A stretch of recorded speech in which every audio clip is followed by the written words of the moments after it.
someone asks you what you think in a meeting, and you just say, I don't know, maybe it's okay, I guess, even though you actually have a strong opinion. Why does that happen? Hey everyone, welcome back to the English Signal. I'm Ella, and this is episode 6. Today we're tackling something that holds so many intermediate and even advanced learners back: expressing opinions confidently in English. Here's the pattern I see constantly.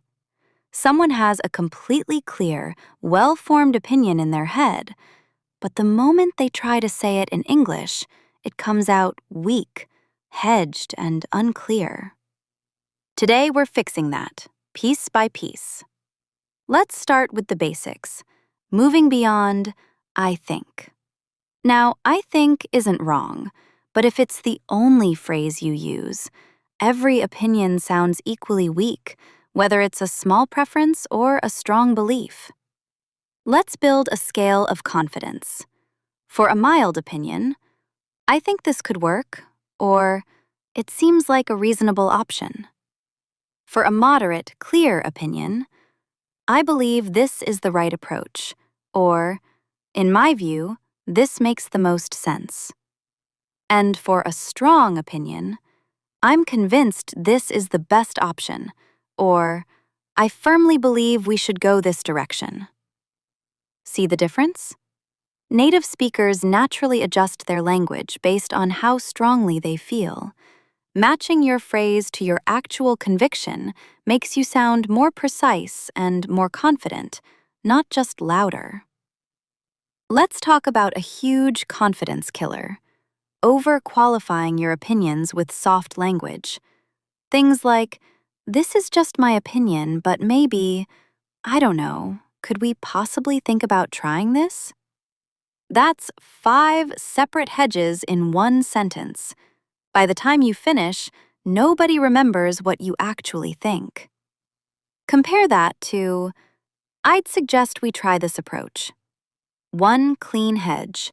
I'd suggest, still polite, still open to disagreement, but confident and clear. You're allowed to be polite without being invisible. Let's talk about disagreeing, because this is where most learners genuinely panic. There's a fear that disagreeing in English will sound rude or aggressive, so people either stay silent or agree with something they don't actually believe. Here's the truth: disagreement is not rudeness. It's a normal, expected part of professional and social conversation in English-speaking contexts, as long as it's phrased respectfully. Soft disagreement. I see your point, but I'm not sure I completely agree. Medium disagreement. I actually see it a bit differently. Strong disagreement, still respectful. I have to respectfully disagree. Here's why. Notice the word respectfully. It signals you're pushing back on the idea, not attacking the person. Let's say a colleague suggests, I think we should launch the product next month. If you disagree, a weak response might be silence or a flat, okay, sure. Instead, I see the appeal of moving fast, but I actually think we need another month to test properly. Here's my concern. Notice that structure. Acknowledge their point first, then state your position, then briefly explain why. That sequence makes disagreement land as thoughtful, not combative. Let's talk about backing up your opinion with reasoning, because an opinion without a reason often gets dismissed quickly, no matter how confidently it's delivered. Useful structure: opinion, then reason, then example. I believe remote work improves productivity. That's the opinion. Because employees save commuting time and can focus during their most productive hours. That's the reason. For example, our team's output actually increased after we switched to hybrid schedules. That's the example. This 3-part structure instantly makes any opinion sound more credible and considered. It's worth noting, This same structure works whether the topic is serious, like a business decision, or completely casual, like recommending a restaurant. I think this place is great, opinion, because the service is fast and the food is consistently fresh, reason. Last time I went, they even remembered my usual order, example. Once this structure becomes automatic, you'll notice your opinions in any context start sounding noticeably more complete and convincing. Let's also talk about asking for others' opinions, because confident conversation isn't just about stating your view, it's about inviting genuine exchange. Phrases like, "What's your take on this? How do you see it? I'd be curious to hear your perspective."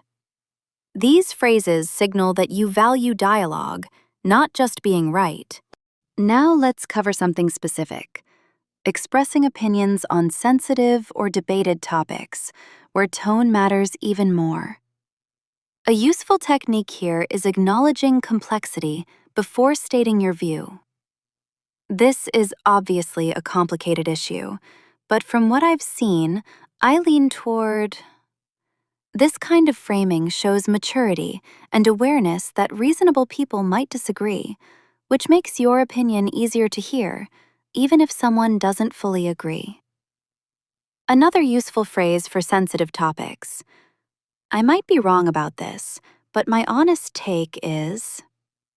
Notice this isn't weakness, it's intellectual humility, which actually makes people trust your opinion more, not less. Let's also talk about a specific trap: changing your opinion just because someone pushes back, even when you still actually believe your original point. There's a difference between genuinely reconsidering after hearing a good argument and simply folding under pressure because disagreement feels uncomfortable. If someone challenges your view and you still believe it, a useful phrase is, "I hear what you're saying and I'll think about it, but at the moment, I still feel strongly about my original point." This keeps the door open to reconsideration without abandoning your position simply to avoid tension. Let's talk about giving feedback too, since this is really opinion sharing in a specific, high-stakes context. Feedback delivered too softly gets ignored. Feedback delivered too bluntly damages relationships. A reliable structure: positive observation, specific concern, forward-looking suggestion. I really liked how you structured the introduction. That's positive. I did find the middle section a bit hard to follow.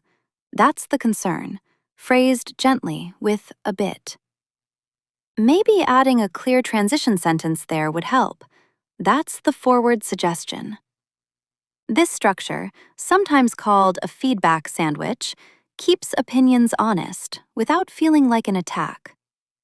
Let's cover group settings specifically too, like meetings with many people, where jumping in with an opinion can feel especially intimidating. Useful entry phrases: "Can I jump in here for a second? I'd like to add something to that." Building on what was just said. These phrases smoothly insert you into the conversation flow, rather than awkwardly interrupting or waiting endlessly for a perfect pause that may never come. Let's do a full role play bringing several of these skills together. Imagine a team discussion about a new project direction. "So, what does everyone think about pushing the deadline back 2 weeks?" "Honestly, I think that's the right call. We've been rushing the last few sprints, and quality has slipped a bit because of it." "Interesting. I see it a bit differently. I'm worried pushing the deadline signals we can't hit targets." "That's a fair concern, and I get why timing matters here. But I'd argue a 2-week delay with better quality beats hitting the date with a product that has bugs. What if we frame it internally as a quality investment rather than a delay?" I hadn't thought of framing it that way. That actually makes sense. Notice how that disagreement stayed completely respectful, backed by reasoning, and even offered a constructive reframe. That's confident opinion sharing done well. Before vocabulary, let's talk about practicing this skill on your own, since expressing opinions specifically requires real-time thinking under a bit of pressure. First tip: pick any small daily decision, like what to eat or watch, and practice stating your preference with a full sentence and a reason out loud. I'd rather watch a documentary tonight because I'm in the mood for something real, not fictional. Tiny reps like this build the muscle for bigger opinions later.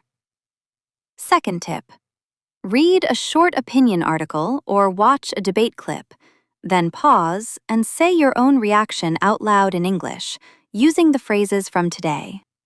This builds the specific skill of reacting to someone else's opinion with your own, in real time. Third tip: practice disagreeing gently on purpose, even in low-stakes situations, like telling a friend you preferred a different restaurant choice. Building comfort with small disagreements makes bigger ones far less intimidating later. Let's do our word deep dive for today. The phrase, lean toward, meaning a slight preference without being fully certain. I lean toward the second option, but I'm open to other views. It's a great phrase for expressing a soft, honest opinion without sounding wishy-washy. Let's add a second. Play devil's advocate, meaning to argue an opposing view deliberately, often to test an idea, not because you fully believe it. Just to play devil's advocate, what if the deadline actually helps push the team harder? Extremely useful in meetings and discussions. And a third, see eye to eye, meaning to fully agree with someone. We don't always see eye to eye, but we respect each other's opinions. A natural, commonly used phrase for describing agreement, or the lack of it, diplomatically. And a fourth, sit on the fence, meaning to avoid taking a clear position on something. He tends to sit on the fence during debates, never really committing to a side. Useful for describing the exact weak, non-committal pattern we're working to move away from today. A quick pronunciation note. Perspective is often rushed into an unclear blur. It's perspective, with clear stress on the second syllable. Since this word appears constantly in opinion-based conversation, pronouncing it crisply adds real clarity. Let's do a quick listener mailbag question. Someone asks, in my culture, disagreeing with someone senior is considered disrespectful. How do I express a different opinion to my boss without it feeling wrong? Really important question, and it makes sense that this feels uncomfortable. Here's a bridge technique. Frame your opinion as a question rather than a direct statement. Instead of, I disagree with this plan, try, would it be worth considering an alternative approach here, just so we've explored all the options? This phrasing respects hierarchy while still surfacing your actual perspective. It's a genuinely useful technique across many professional English-speaking cultures, not just for cross-cultural comfort. Another version of this technique, asking a clarifying question that gently reveals your concern. Just to understand the reasoning better, was the timeline decided based on client expectations or internal targets? This question doesn't state disagreement directly, but it opens space for the senior person to reconsider, while you maintain full respect for their position and authority. All right, let's lock in today's key takeaways with a quick recap. Number 1, match your opinion phrase to how strongly you actually feel, from I think to I'm convinced. Number 2, avoid stacking multiple hedges in one sentence. Number 3, disagreement isn't rudeness when it's phrased respectfully. Number 4, back up opinions with the opinion, reason, example structure. And number 5, Framing opinions as questions works well with senior figures or sensitive hierarchies. Here's your homework for this episode. Next time someone asks your opinion, resist the urge to say, "I don't know," as a default. Even if you're unsure, try, "I'm still forming my opinion, but my initial thought is." That's a confident way to express uncertainty itself. Remember, having an opinion and expressing it clearly is a skill completely separate from grammar accuracy. You can build this skill starting today, one small conversation at a time. If this episode helped, share it with someone who tends to stay quiet in discussions.